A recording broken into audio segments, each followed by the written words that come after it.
Et que derrière, aujourd'hui, cette montée de l'insécurité, il y a, oui, que ça vous plaise ou non, une guerre de civilisation qui est en train de s'installer dans notre pays. Et je le regrette, et je le déplore, et je ne le souhaite pas. Et tout l'objet de mon... Bienvenue dans cette nouvelle vidéo Pépite.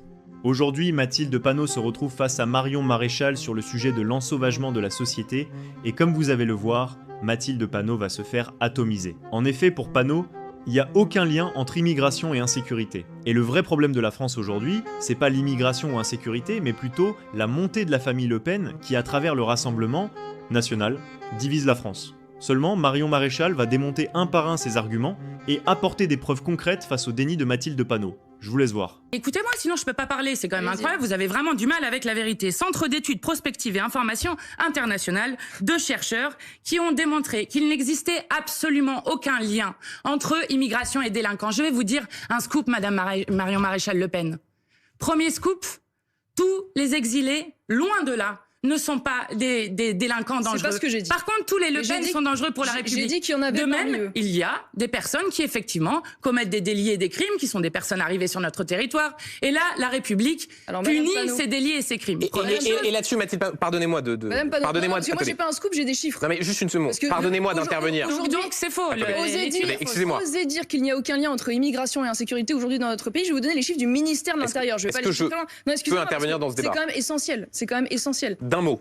Essentiel. La moitié de la délinquance à Paris et à Marseille est liée à de la délinquance étrangère. 63% des mis en cause pour violences sexuelles dans les transports en Ile-de-France sont étrangers. 66% des vols avec violence dans les transports en Ile-de-France sont commis par des étrangers. Excusez-moi, pardon, mais les quelques chiffres que nous avons sont absolument démonstratifs du lien aujourd'hui incontestable entre les deux. Donc je suis désolée, Madame Panot, vous allez chercher je ne sais quel rapport, mais allez tout simplement voir les chiffres officiels dans votre propre pays du ministère de l'Intérieur. Allez voir sur Eurostat, allez voir sur l'INSEE. Tout est clair et transparent dès qu'il y a des études faites sur la nationalité. Réponse de Mathilde Panot, et j'aimerais ensuite qu'on reste sur la question de la possibilité ou non d'expulser les étrangers en situation irrégulière qui menacent l'ordre public. Mais Mathilde Panot, vous pouvez répondre à ce que vient de dire Marion Maréchal sur le lien entre immigration et insécurité. D'abord, je viens de citer une étude qui, je le rappelle, dépend directement de Matignon. Il n'est pas vrai, contrairement au fantasme que vous faites, qu'il y a un ensauvagement de la société. Les chiffres sont faux du coup ? Les chiffres que vous donnez, moi je peux vous donner d'autres chiffres. Vous voulez qu'on fasse une bataille de chiffres ? Très bien. Bah, si vous voulez que je vous montre que par exemple, une femme exilée dans ce pays a 18 fois plus de risques de se faire violer ? Quelque chose me dit quand même que les Français qui nous écoutent auront quelques doutes à penser qu'il y a moins d'immigration dans notre société et qu'il n'y a aucun lien entre immigration et insécurité. Les Français qui nous écoutent, parce que moi, contrairement à vous, je crois à l'intelligence des gens. Je n'agite pas des peurs comme celle-ci. Les Français qui nous écoutent ont envie de vivre en commun, savent que la France aujourd'hui, et c'est un fait, ce n'est pas un projet politique, est créolisé. C'est ça qui menace la en 1958, il y avait un Français sur 10 qui avait un grand-parent étranger et qu'aujourd'hui, c'est un Français sur 4 qui a un grand-parent étranger. Moi aussi, les gens veulent vivre en commun. Madame Panot, ils ne veulent pas semer la haine comme vous êtes en train de le faire. Panot, ce que vous ne comprenez pas, et vous me faites un faux procès, moi je ne souhaite pas la guerre civile dans mon pays. Je veux la paix civile. Je vous l'ai dit, j'ai des enfants. Donc je sais que les premières à la payer, c'est ça. Et donc pour éviter évidemment la guerre civile, il faut s'attaquer aux causes. Et moi je considère qu'aujourd'hui, cette paix civile, elle est menacée précisément par une immigration incontrôlée et précisément par les faits divers que je viens de vous citer et qui sont en lien avec l'immigration. Et que derrière aujourd'hui, cette montée de l'insécurité, il y a, oui, que ça vous plaise ou non, une guerre de civilisation qui est en train de s'installer dans notre pays. Et je le regrette et je le déplore et je ne le souhaite pas. Et tout l'objet de mon combat, c'est justement de l'éviter parce que je trouve que la guerre civile est la guerre la plus atroce qui soit. Donc ne me faites pas dire ce que je ne dis pas.